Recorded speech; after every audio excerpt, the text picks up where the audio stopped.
SUMA's Jefa Business Bootcamp Power Hours. This is our very special Power Hour number 4 with a really, really important and special guest that we will be introducing shortly. So, Super Daisy, excited. I know, I'm excited too. I'm wondering, Daisy, do you want to ask today's check-in question for folks and our jefas that are tuning in? Yes, I really do. I want to talk to all Hefas now that we have the next couple of minutes, maybe 5 minutes, we'll give everyone to go live, to go in as we're broadcasting throughout all the channels. And I can also add some cute little music. Woo! I will put some music in the background before we get our groove and our entire presentation started. But my question is, does the platform have some Bad Bunny? Oh, but does it have Carol G in it? My question is, are we still into Bad Bunny? Where is La Bichota at? Can I call her now? Please sing to us. Um, so, for our question, for everybody coming in, thank you so much, everyone who's joining in. I see everyone. Oh my gosh, so much support, so much love. Um, what what is your name? Where are you coming from? And then the question is, what questions do you still have regarding minority owned certifications? Where are you tuning in from? Are we having people from all over the world? Are we having people from our cities? Let's know. Mhm. Let us know in the Mhm. chats. Angelica, where are you tuning in from? I know that's so funny because I was talking to my BFF the other day and I told my best friend I need to give a special shout out to our little side of town in LA. I'm tuning in from the second smallest city in LA County, se llama Cudahy, California. This section of LA is also known as Southeast Los Angeles. It includes Bell Gardens, Southgate, Cudahy, Bell. So a huge shout out to my 323 Sela Jefa, Sela people. If you're from Sela, let us know. I'm very curious to see. What about yourself, Daisy? Ooh, Where are big you tuning? moves. We are representing Sella today. I am I had representing. to. I told my best friend I'm gonna give Kadehe a shout out because we're so tiny and like rarely do people know about us, but we're here. Yeah, I am technically representing the southeast side of Houston and specifically like the side of Pasadena, Hmm. Texas, which is interesting Okay. because I know you guys have a Pasadena, California, right? Which I Yes. always thought that was super cool. Um, but yeah, technically I'm representing Houston or the city of Pasadena, almost the border of that zip code 770XY. But yeah, I'm from Houston, Texas, and I'm so excited. I love that our team at SUMA is very diverse, and we are, because we are remote, we are from all over the place, all over the Mm-hmm. world. So super Mm-hmm. exciting. Mm-hmm. Do we know where some of our jefas are joining in from? Can we see in the chats? Ooh, let us know in the Yeah. chat, everyone. Where are people joining in from? I know for sure a couple of girls are joining in from Oregon. So Oh, shout out awesome. Oregon. Shout Yeah. out Oregon. Let us know, where are you tuning in from? Have you been to Oregon, Daisy? No, I have not been to Oregon, but I used to watch a show that was based in Oregon, and that's as much as I know. Hmm. Oh, what was the show? Portlandia. Oh, very Oh, fitting. yes, Portlandia. Let's That's go funny. ahead. Yeah, no, I've never been either, but I'd be interested to go. I think if I remember correctly, I've heard that Portland is very green and very naturey and beautiful, so might be worth visiting. Cool. Alrighty, jefas. We're gonna give 1 more minute for more jefitas to kind of trickle in, and at the minute mark, we will go ahead and get started. So please let us know. Yeah, where are you tuning in from? You're in Oh, Houston, we got a Texas. couple people Okay. letting us know. Um, Hi, I'm from the high desert, from small town Acton, between Oh, Santa Clarita and Antelope Valley. Do you know where that's from? no, but it sounds very It sounds California-like. nice. Yeah, sounds That's in Cali, beautiful. right? Yeah. Yeah. Okay. Thank you. Oh, funny enough, Pasadena, California. That is hilarious. And just to let everybody know, we do have a small lag whenever we do these lives. So between when we start and everything, there may be a couple minutes. So we'll always let everybody know this, and so everyone can acclimate and let us know. Oh wow, we've got somebody from Sacramento. Someone seeing us on YouTube. Thank you, Sacramento. Thank you, Carolina. So Oh. amazing. Alrighty, pues. Well, thank you, Jefas, for sharing. Again, we have a really, really powerful Jefa Power Hour that we want to bring to you. So let's go ahead and get started.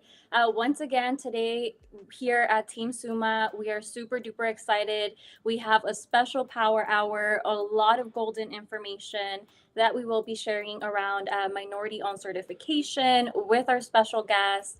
So super duper excited to get ready. And here is today's agenda. I will be introducing our special guest, Ron Tate, and Ron will be our invited honorary jefe today. He is going to engage in a jefa talk with myself and with Daisy. We will be discussing minority-owned certification. Towards the end of today's Power Hour, we will have a Q&A section where we do have some pre-selected questions that jefas provided Team SUMA with. And we will also have some space open. That way, if you have any new questions, as you hear the presentation, you can also share in the chat or wherever you're tuning in from. Definitely let us know in the chat. I'll be watching. I know. Like you all know, Daisy is our tech queen, so siempre nos ayuda, ready to go. But before we get started, I do want to, like always, give Ashley K a huge special shout out. Ashley is the author of Jefa in Training, which is the book that inspired SUMA's Jefa Business Bootcamp 2024. Again, without her, this wouldn't be possible. So our appreciation and shout out to Ashley. With that said, the SUMA Jefa Business Bootcamp is composed of 12 video lessons guiding you through business basics, right? So think of it as Business 101 to all jefas, inspiring jefas that are on their business journey, so on and so forth. The bootcamp does contain worksheets at the end of every video lesson. Once again, you can download those and either work on them in your computer or print them out and work on them hard copy. At the end of every video lesson, we also have quizzes. So since there are 12 video lessons, Daisy, how many quizzes does that mean that we have? Let me think about it. 12, right? 12? Yes. 11? Oh, 12. Nice.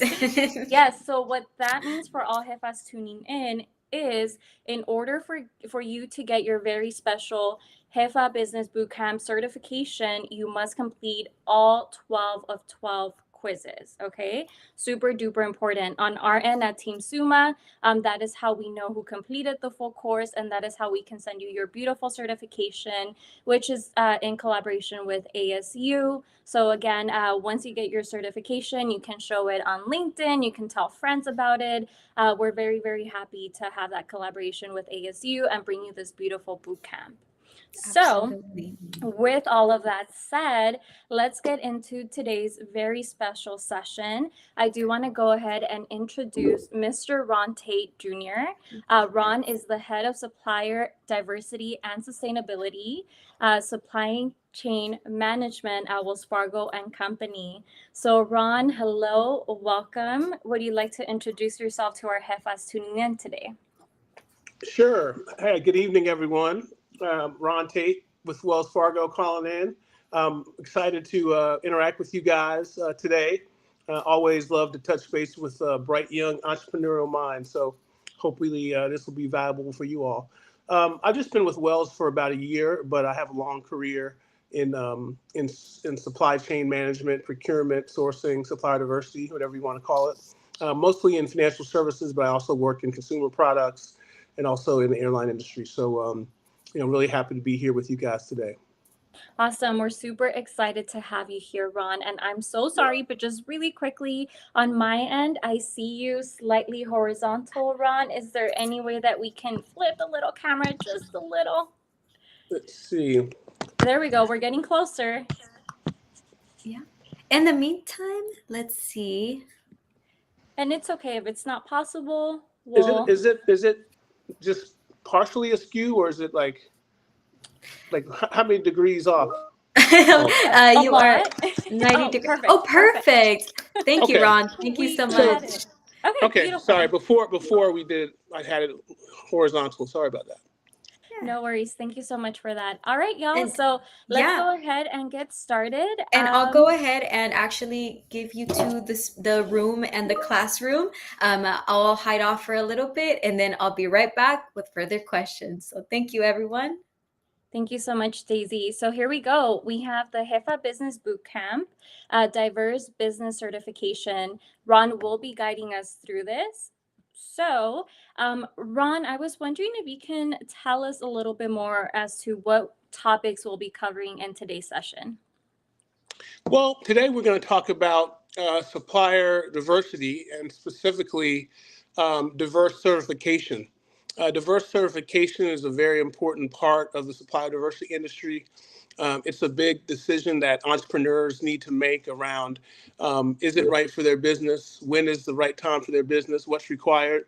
And why companies think that certification is important. So just really want to help demystify any questions that the audience might have around supply diversity and how we use it. Mm-hmm. Perfect. So, with that said, let's jump into our first question here. Can you dive deeper into what exactly is supplier diversity? Let's think of the Jefas who are brand new in business and they've never heard about this. How can we explain what this is for them? Sure. Supplier diversity really grows out of diversity in general, which says that organizations are the best when they bring the best of all their employees and the community to bear. And so in that same way, companies started to focus on supplier diversity to, one, make sure they had innovative ideas from different members of the community, but in a industry like banking, which is really community based, which relies on the trust and the assets of the community, um, it's only right that the bank should reflect its community. So we have goals around including diverse groups. We can talk about later what those groups are, really as a way to um, you know address economic challenges where certain groups are not where we want to be. And so by including them in corporate procurement, we hope to level the playing field. Mm-hmm. Awesome. Thank you. So, the next question is, why is this important?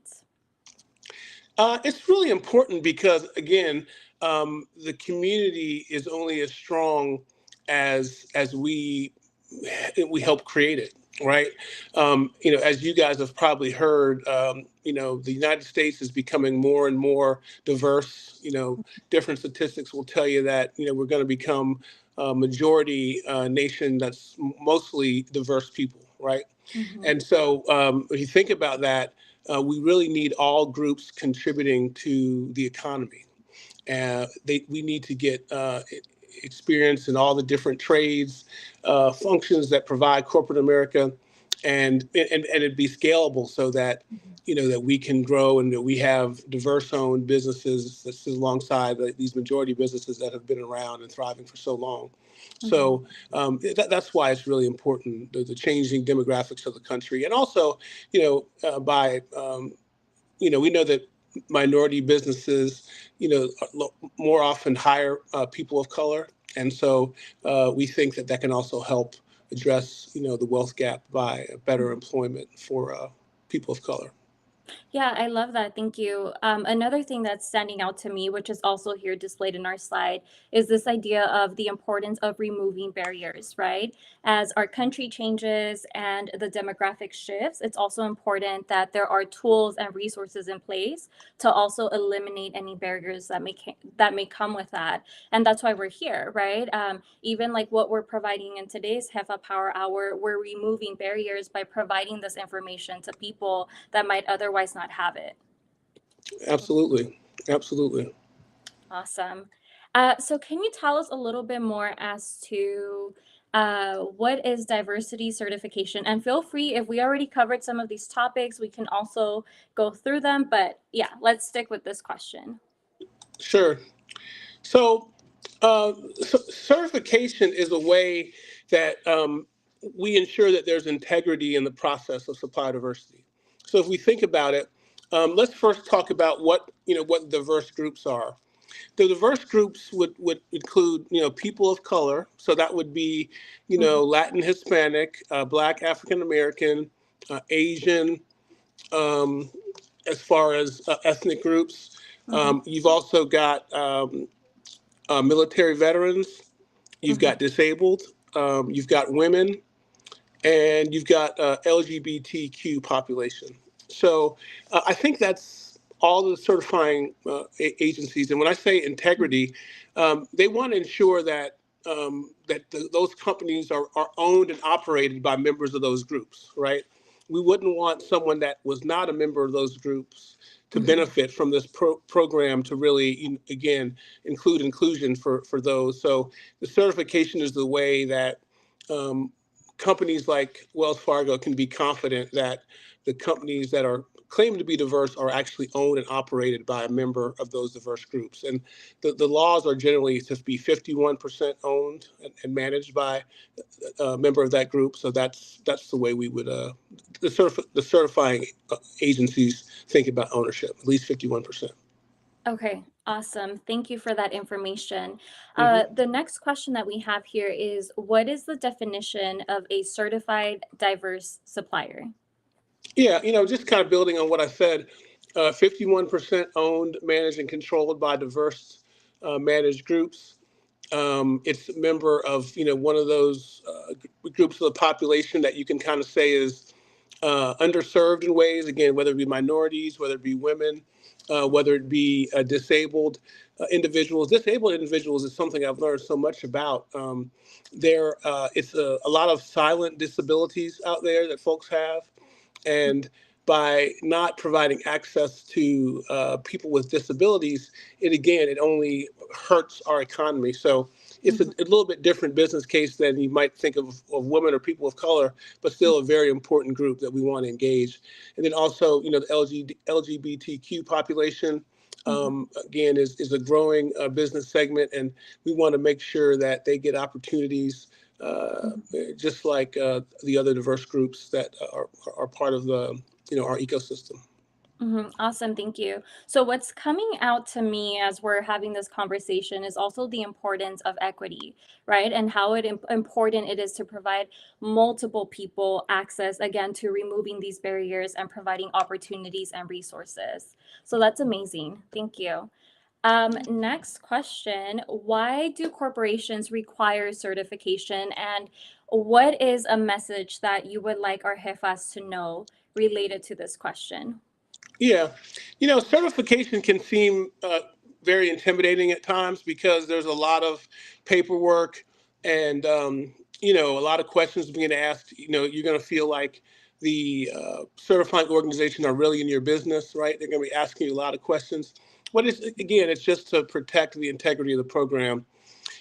And so, again, because the business case is that companies that are owned by these diverse groups are going to help create wealth and opportunities in underserved communities. It's important that we validate that these are true diverse companies. So the certification is just make sure we have integrity in the system. So would you say that it also kind of serves like as an extra vetting? It kind of gives like small businesses that extra, I don't know, validation is the word, but that extra credibility? Yeah, it does Yeah, okay. because largely you think about big companies like Wells Fargo. We it's very easy for us to do business with the big companies that we do business with, right? We have big commercial relationships where we buy and sell, and it's very easy to get caught in that ecosystem. But by having these supplier commitments around diverse suppliers, we ensure that we find very capable sources of supply, that small businesses have a chance to participate in the economy. And so, yeah, it's really important that we have a mix of, small businesses, which really are the growth engine for the economy, and that we continue to provide opportunities for them, not only as tier one suppliers where you have a direct contract with a big company, but a tier two supplier is another area. And that's when we might go to a prime supplier, tier one supplier, and ask them to hire diverse owned companies and then report on that hiring to us so that, Mhm. we can also acknowledge the benefit that we're creating by requiring our tier one suppliers to also subcontract with diverse companies. Awesome. So, correct me if I'm wrong, but it also seems that with certification, that opens just more doors, opportunities for business, right? Specifically for smaller businesses. Yeah, it's true. And I think Yeah. the Okay. first question is what is your product and what industry you're in? Mm, There's definitely certain industries that are a better fit for certification. If you are selling to a big corporation, um, whether it be a bank or a manufacturing company or a retail company, right? These are all companies that are going to want to have a commitment to diverse spending because their customers are diverse, right? And their customers, especially younger people, are spending money with companies that share their values. So, mhm, even you hear all this debate around DEI, at the end of the day, the core business case is, companies wanting to reflect their customer base, to provide opportunities for members of the customer base, and to, win loyalty from that customer base because of their mhm. activities.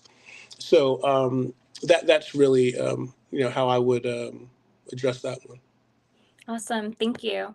Let's go ahead. Oh, here we have Hi. Daisy. Actually, Yes. I have a little question.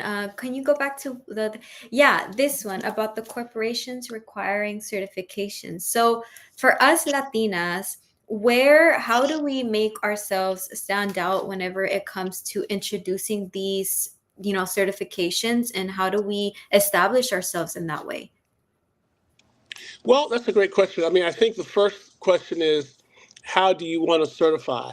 So, as a Latina, you could take a couple routes. You could be certified as a MBE, a minority business, through an organization like National Minority Supplier Development Council, Mm. or regional organizations like that. And again, they represent all people of color: Hispanic, Black, African American, Asian, Native American. The other group you could join is WeBank, or the Women's Business Enterprise National Council, and that is women-owned businesses. Again, there's a national organization and also regional groups. So you kind of have to uh, ask yourself which one of those groups is best for me. Many people are in both of them because it's another network, right? Mhm, It's also another expense, so you need to be thoughtful around, mhm, if I, buy the second certification, what's my return going to be, right? mhm, Oftentimes you'll see someone start with one of the certifications, let's say maybe an MBE, minority certification that is in your community, that has other business owners that look like you that you can network with, that also provide support as well. And then you may then decide to go on to another certification, again, women's mhm, business, which also is a very big group, and very influential. And then all those organizations have you know great information on their website that can tell you about how to join. There's all kind of meetings and conferences where you can see these organizations and talk to them. And it's really good just to build some relationship with someone you trust at the organization that can, help guide your way. It might be a member of that organization who's been there a while, who can knows the ropes to skip and the ropes to know, or it mhm. might be an employee of that organization, a staffer who is going to help process your application. So you'll find plenty of help with people that want to point you in the right direction. I love that. Thank you so much. Yeah, thank Mhm. you. And I'll hop back off. And thank you, teachers. And Sure. actually, Ron, again, I'm over here, just a clarifying question. So, because a lot of our jefas, most of them joining do find themselves at the intersection of like race and gender, right? Latinas, women, are they allowed to get multiple certifications? Yeah. That's the case? Yes. Okay. Yeah. Okay. Absolutely. Absolutely. And I think certain organizations may have better relationships with certain industries, right? I don't know, I wouldn't name any, right off the bat, but Mhm. you got to look at the sponsors of the different organizations, look at the speakers of the organizations. Um, you know, WeBank has a Woman of Color initiative, so they do specific things to connect to women of color. So do your due diligence, and I Right. think those are some things to look at, right? Who are Mhm. the board members?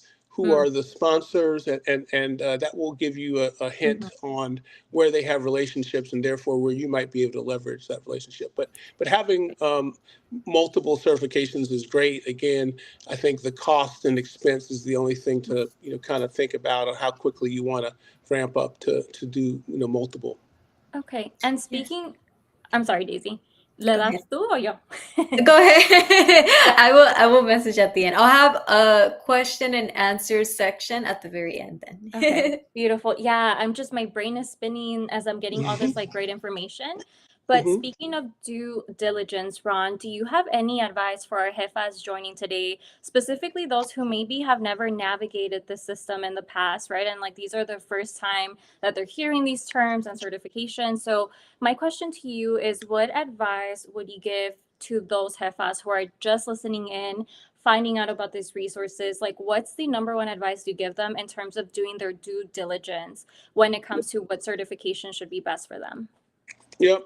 Yeah, I would say, there's some really good resources out there at the websites of these different organizations. Women's Business Enterprise National Council, WeBank, National Minority Supply Development Council, NMSDC. They have some really good resources, some FAQs that will answer many questions that someone interested in certification would have, and also should have contact information where you can get more information. The things that I would expect would be there's get your paperwork in order, get your financial statements in order. There's a committee of folks that make the decision, so it's not really just one person that's making the call. They may do a site visit to your corporate office or your home office, um, depending on kind of what business you're in. Um, and the certifications are valid for 1 year. So, once you're on there, you got 1 year and you can renew. The renewal is not as rigorous as the initial certification.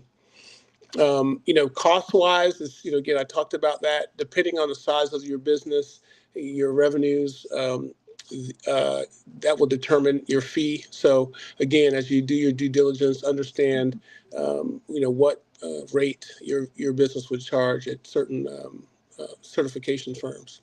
Mm-hmm. And once you submit all the documents, again, the website will tell you all the documents that's required. You know, you're usually looking at 2 to 3 months of kind of back and forth to you know reconcile your certification and get that process complete. But Awesome. I'll just add just caveats. There's no really no required time in business, no size of business, sales, nothing like that. Any type of business structure would work. It doesn't have to be a particular type of business. And nonprofits do not qualify for certification. That's the only the caveat. Mm-hmm.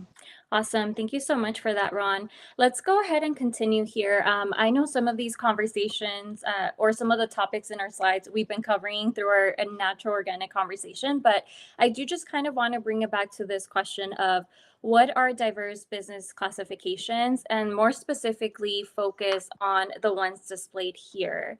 So can you talk to us a little bit more about, for example, minority business enterprises, Hispanic, Latinx owned businesses, Black, African American owned businesses? So yeah, just talking to us a little bit more about these. Yeah, sure. So that first group, National Minority Supply Development Council, is one of the oldest councils. And that council, when you think supply diversity first starting up, and it was largely, the federal government helping to try to champion this, it was really focused on minorities as the group that they wanted to focus on. So again, those minority groups, people of color, Black, African American, Hispanic, Latin, Asian, would be those minority groups that started NMSDC. Women's Business Enterprise National Council is all women-owned businesses. It's white women-owned businesses and women of color owned businesses. So again, people are involved in both councils, and you have really good diverse involvement at WeBank. Um, National Gay and Lesbian Chamber is an emerging certifying organization. I want to say it's 15 years old, but they have their certification process as well, how they validate that the owners of the company are part of that community. Disability In is really a pretty broad certification. In addition to physical disabilities like blindness or being deaf. There's a lot of neurodiversity is huge. There's some studies that say as many as 25% of people have some type of neurodiversity. So Disability In really looks at ways to engage, again, this part of the population, whether it's, help people that are employed, to perform better, or to help, business owners in this case, that are disabled, help them grow their business and participate in the economy.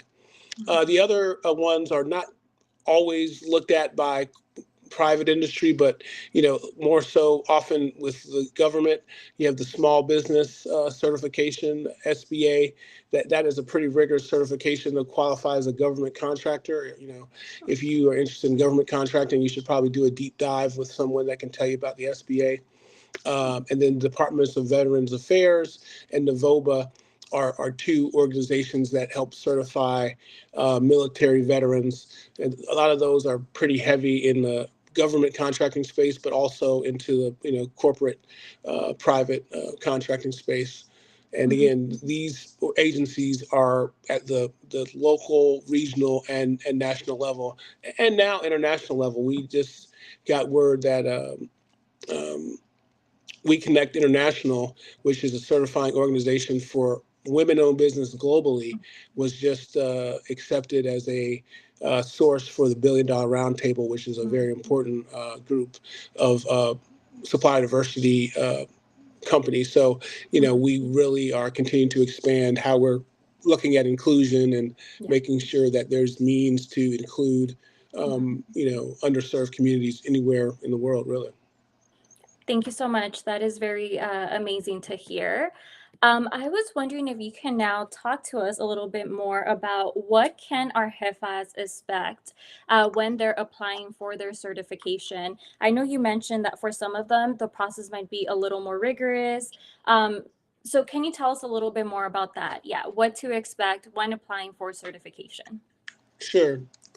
Some of the questions that you'll be asked to provide, your business history, any licenses that you might have as part of your offering.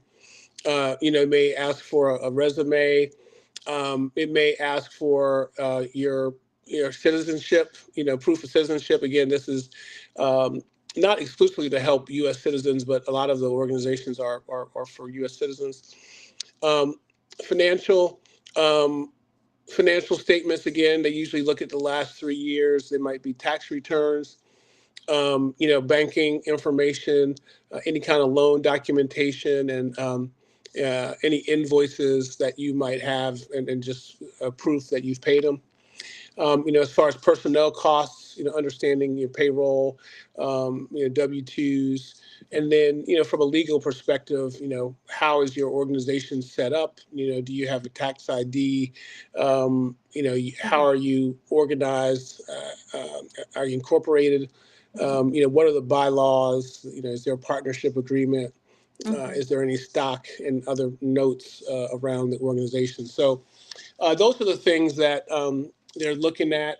They may have questions, but ultimately they're just looking for sound documentation, and that that the documentation supports the proposal that you're making as far as this is a diverse owned business.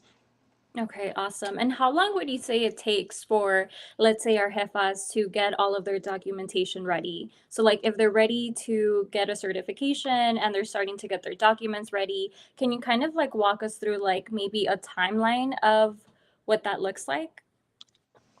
That's a really tough question because if they have everything ready, right? I mean, it's just Mm-hmm. a matter of kind of uploading the documents, to a site that is provided by the certifying organizations. Now again, most of us may not have everything ready. So, um, a lot of these documents, I would say, you should have already. I mean, Okay. um, there's not much here that you're creating, just for this, right? I mean, Mm-hmm. it's possible that you need to button up some of your documentation as far as your operating, bylaws, but Mm-hmm. most of these things, they should be already done, and you just have them in files, right? Right. Taxes, financial statements, Right. payroll stuff. So, I think the more um, quickly that you can pull this stuff together, the greater confidence you should have that you're Mm-hmm. gonna do well. And again, if it takes you a while, don't be dismayed. Mm-hmm. They're here to help you be successful. They want to see you be certified. So don't be afraid to ask questions, and you'll find that the certifying organizations are very accommodating and helping remove barriers to Mm-hmm. certification. That's awesome. So yes, definitely that's a key takeaway here, right? At any point throughout the process, call the organization and help will be provided at any point. Hmm. Yeah. Awesome. Thank you. Let's go ahead and move on here. Can we talk a little bit more? So we talked about the process, right? We talked about what our jefas would need. Can we talk about the benefits of certification and why this would be important for our jefas and how it can help take their business to the next level potentially? Sure. I think at the top of the house, I would say that it really provides access to business, opportunities. It helps, lend credibility to your business. A certification that you could put in your advertising. It provides networking opportunities both with potential clients and other MBEs. And then training and development. Even this content that you're getting here is something that being involved in a certifying organization is something you might get where a corporate representative would come and talk to you about some aspect of doing business with them that would help you. So that's really some of the benefits. There's national databases, right? If there is a RFP that we have, and we know we want to include diverse suppliers, we'll go to a tool like Supplier IO, for example, as a way to identify suppliers. Let's say a common area where we might need to go to part of the country is in our corporate real estate, business. We may be building or renovating banking centers in a certain part of the country. Well, if we haven't been there recently, we may not have a list of most current contractors. So we'd go to a certifying agency like WeBank, like NMSDC, and say, hey, show me any contractors you have that are diverse owned that can serve, a retail bank in Northern California, for example. So that is really helpful. Is having that database placement. Access relationship building with leaders like myself. Going to the different conferences, you get a Mhm. chance to meet decision makers, whether they be in supply diversity Mhm. or procurement or the business people, right, who own the kind of decision. And so really building those relationships is really so important, right? I mean, that's the disconnect that we have, is that people making the decisions just don't have relationships, and so this provides a way to build those relationships, to build trust. Mhm. um, I think we talked about benchmarking, networking with each other, Mhm. learning success stories Yeah. of people that have been successful as certifying businesses. Also, joint ventures, right? Mhm. We talk about scale being a barrier sometimes. Well, joint ventures can be a way for smaller, diverse businesses or smaller businesses to increase their capacity and to boost the confidence that an organization might have in doing business with you. So, that is also a real great benefit. And the last thing I would say is that it just lets the community know as well.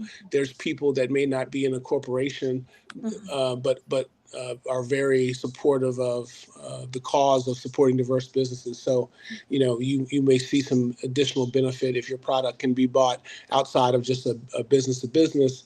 Letting the community know that you're diverse owned, woman owned, Latin Hispanic owned can be a big plus, and you can gain some loyalty from members of your community.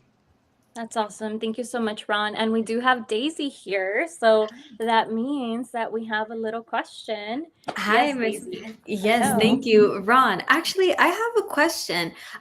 Do you have maybe a quick story or, like a personal anecdote of someone you know who is a Latina who has had success with this? Yeah. Um, I'll just say, I won't say the person's name, but Let's we have protect a them. general contractor in Charlotte that, we basically came up together. I joined a different bank, let's say 2002, and came to Charlotte and started working in, procurement and supply diversity. And this gentleman, about the same time had started his business. He was working in private industry and decided he wanted to, go out on his own as a general contractor. And he was very vocal about, the lack of opportunities he was getting. What I really admired about him is that he did not have any fear in speaking truth to power, right? Sometimes you have minority businesses or diverse businesses, they're a little bit, reluctant to speak their mind because, they fear, consequences. Yes, but I Yeah. feel that. That's Yeah. so real. but Mhm. he was very, evident around, how he was being treated and he wasn't given opportunities. And, you know, even as someone that was inside, the corporation, Mhm. I was at some point, when I saw him, I was like, okay, here he goes. He's going to start complaining again.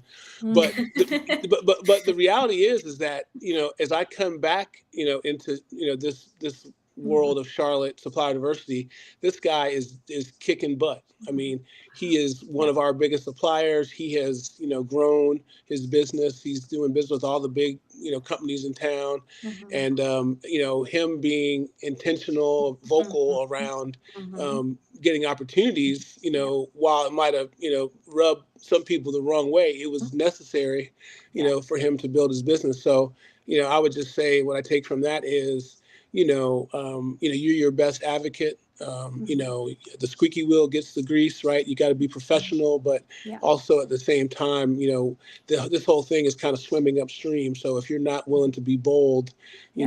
it's going to be very tough. So don't be afraid to speak up. Yeah. Wow, thank you so much. Yeah, that resonates with a lot of us who are afraid to speak up, or maybe we felt some type of shame or even guilt or embarrassment Mhm. that we don't know, but someone Mhm. like this, someone with like Mhm. perfect example that you just gave us shows us how it's Mhm. important to let people know and they'll help us out. So just like Ron is helping all of us out. So thank you so much. Sure. Yeah.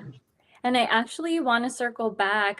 Earlier, Daisy and I actually we had a live to like welcome and invite people to Power Hour number 4, and a topic of that conversation was this idea of like doing things even if you're scared, right? Even if your voice shakes, like just making sure again that advocacy piece for yourself is really important.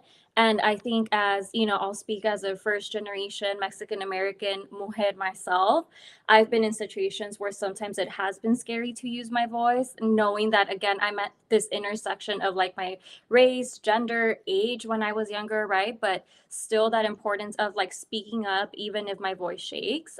So thank you for sharing that story. I think a good chunk of us can potentially relate to that, right? And being in situations where it was scary, but we had to use our voice, right? And we had to advocate for ourselves.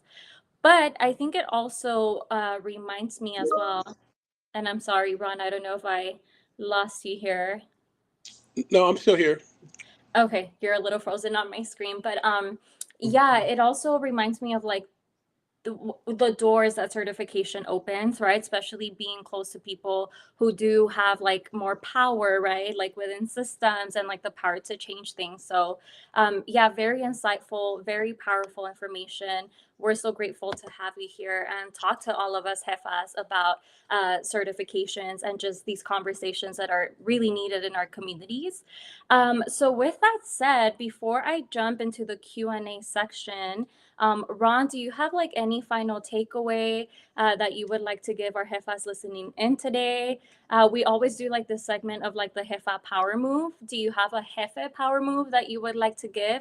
Again, just kind of like that final, like, here is my best advice based on Yeah, certifications.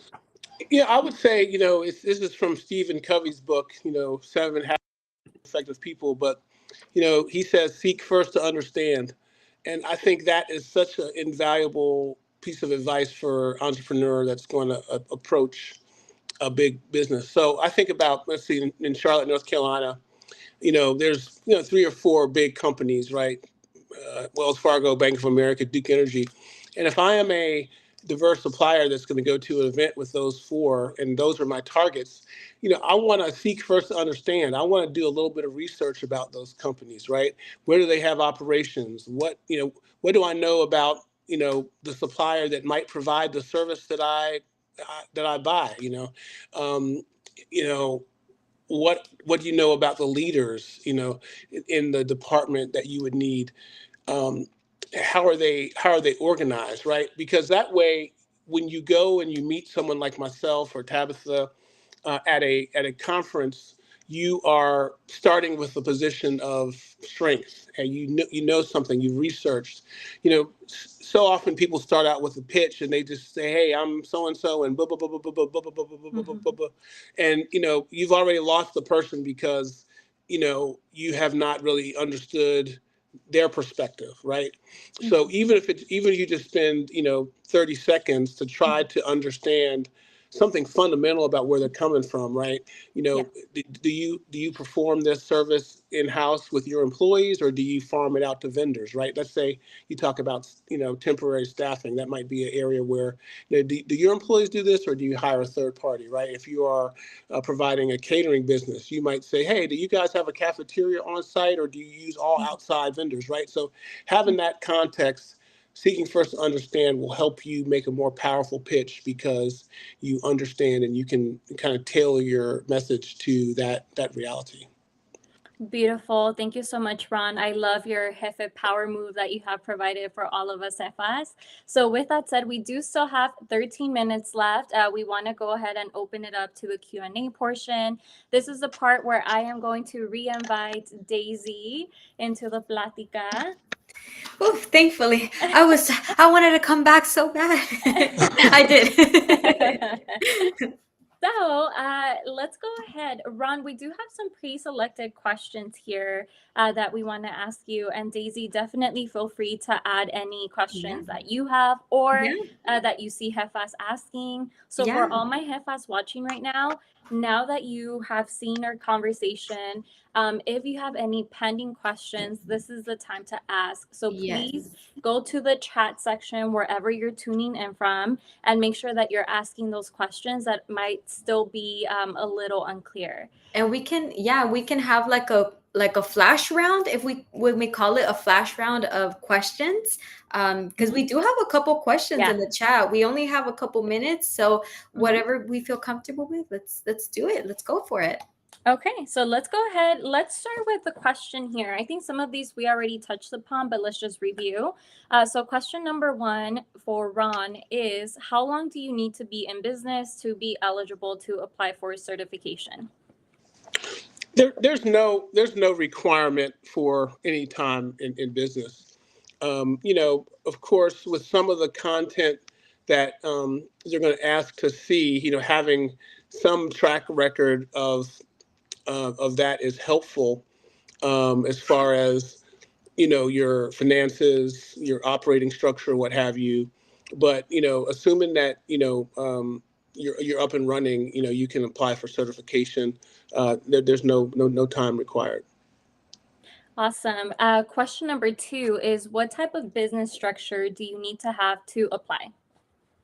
Yeah, any type of business is okay to apply. The only exception is nonprofits are not able to be certified, but any other kind of business that is 51% owned and managed by a member of one of those diverse groups can apply. Question 3 is do you need to be a US citizen to apply to certifications? That varies by the type of organization that you're certified by. Um, but most of the cases, the answer is yes. Now, when I talked about We Connect International, that is an evolving certifying organization where it includes non-U.S. citizens, and also in addition to being a U.S. citizen, a legal permanent resident would also be valid for certification. Awesome, thank you. So those are the questions on my slide. Daisy, I think let's go ahead and start transitioning to questions that Jefas have. Yes. So question number 1, can you be a DBA or do you need an LLC for these type of certifications? You can you can be an LLC and still be certified. Okay. And Ron, I don't know if you can help us out here, but for our jefas who maybe don't know what DBA or LLC, would you mind telling us a little bit more as to like what that is? Yeah, well, LLC, limited liability corporation, is really kind of a basic business structure to really protect the individual assets from the corporate assets. So, that's often what you'll see folks do early on in entrepreneurship is become an LLC. It also provides you an opportunity to, you know, acquire some tax benefits of a business owner. And then DBA is doing business as. I don't know as much about that structure, but it is a different business structure that you know maybe a more advanced business might have. But I honestly don't know as much about DBA as I do LLC. But either one is fine for a certification. Perfect. So basically they're just business structures, right? Different types. Mm-hmm. Awesome. Another question from the audience is how long is the process from start to finish for one of these certifications? Yeah, we think it's like 2 to 3 months is a time that you could expect it to take. There's times that it's longer or shorter depending on the organization and um, how many people are supporting it, how many people are applying. I would try to get some understanding of how long it would take and try to, get a commitment if you're going to, support that they will, try to get it done sooner rather than later. But I say 2 to 3 months is an average amount of time. Perfect. We do have one question coming in from LinkedIn. Mm-hmm. You specifically mentioned benefits related to industry or commerce. How are these certifications perceived by government agencies? I'm thinking about contracts with local, state, and national agencies. Yeah. Well, I would say that the small business, type certification is more likely the one to see with, government, state, local, and federal agencies. Let me pull up in my notes right here. So if you think about, even the Department of Veterans Affairs, the SBA, Small Business Administration, those often are more rigorous certification and are required for government contracting. When you think about corporate America. You're more likely to see the NMSDC, people of color, the Women's Business Enterprise, local and national councils there. And I think that I don't think that there's a bias of one or the other, but it's just that if they're requiring a more detailed certification, a 8A certification, you're going to need to reply with the certification that they're looking for if it's required. But if it's not, if they don't state a requirement, either one is fine. At the end of the day, they just want to know that you're certified and your record is going to indicate that you're a diverse supplier. Awesome. Thank you so much, Ron. And Daisy, I believe we only have time for one more question. So is there Perfect. one more question from our jefas joining in today Yeah. that we can go ahead and ask Ron? Yes. Last question is, what is one thing people don't usually ask but should know about minority or diverse certifications, especially for Latina founders? I would say that there's a lot of ways to get to a diverse certified business, and one would be acquiring a business, right? It's very difficult to start up a business from scratch. We all know the statistics of, how tough it can be to get a business off the ground. But if you have some access to capital or you have some investors, often buying a more mature business is a good way to go.